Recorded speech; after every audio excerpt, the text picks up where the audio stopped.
Dubai বা সংযুক্ত আরব আমিরাতের কোম্পানি ভিসার বর্তমান পরিস্থিতি নিয়ে সর্বশেষ আপডেট নিচে দেওয়া হলো। 2026 সালের জানুয়ারি মাসের তথ্য অনুযায়ী বাংলাদেশিদের জন্য নতুন কোম্পানি বা ওয়ার্ক ভিসা পাওয়ার ক্ষেত্রে কিছু জটিলতা ও সীমাবদ্ধতা এখনো বজায় রয়েছে। তবে সব ধরনের ভিসা যে পুরোপুরি বন্ধ, বিষয়টি তেমন নয়। বর্তমান অবস্থা: কোম্পানি ও ওয়ার্ক ভিসা সীমিত সুযোগ। বর্তমানে সাধারণ লেবার বা অদক্ষ শ্রমিকদের জন্য নতুন কোম্পানি ভিসা ইস্যু হওয়া বেশ কঠিন। তবে উচ্চপদস্থ কর্মকর্তা বা টেকনিক্যাল পেশাজীবীদের, যেমন ইঞ্জিনিয়ার, ডাক্তার, আইটি বিশেষজ্ঞ ক্ষেত্রে ভিসা পাওয়া সহজ হচ্ছে।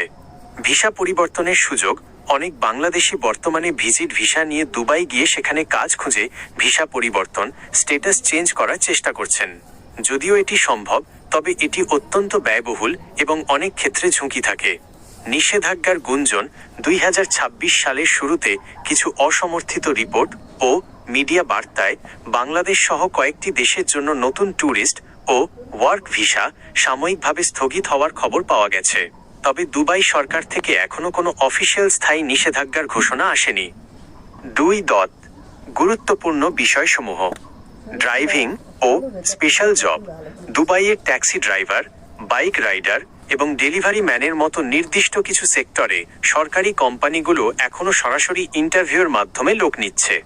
নিরাপত্তা কড়াকড়ি: জাল কাগজপত্র বা ভিসার অপব্যবহার রোধে দুবাই কর্তৃপক্ষ এখন অনেক বেশি কঠোর।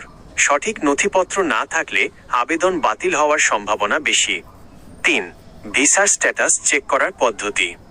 আপনার ভিসার আবেদন বা বর্তমান বৈধতা যাচাই করতে সরাসরি সরকারি পোর্টাল ব্যবহার করুন। দুবাই ভিসার জন্য GDRFA দুবাই ওয়েবসাইট। অন্যান্য state: Abu Dhabi, Sharjah, ICP smart services portal. সতর্কতা: কোনো এজেন্সিকে টাকা দেওয়ার আগে সরাসরি বৈধ লাইসেন্সধারী রিক্রুটিং এজেন্সির মাধ্যমে তথ্য যাচাই করুন। বর্তমানে ভিজিট ভিসায় গিয়ে কাজ পাওয়ার নিশ্চয়তা অনেক কম। আপনি কি কোনো নির্দিষ্ট পেশার, যেমন ড্রাইভিং বা ক্লিনার, ভিসা সম্পর্কে আরও বিস্তারিত জানতে চান?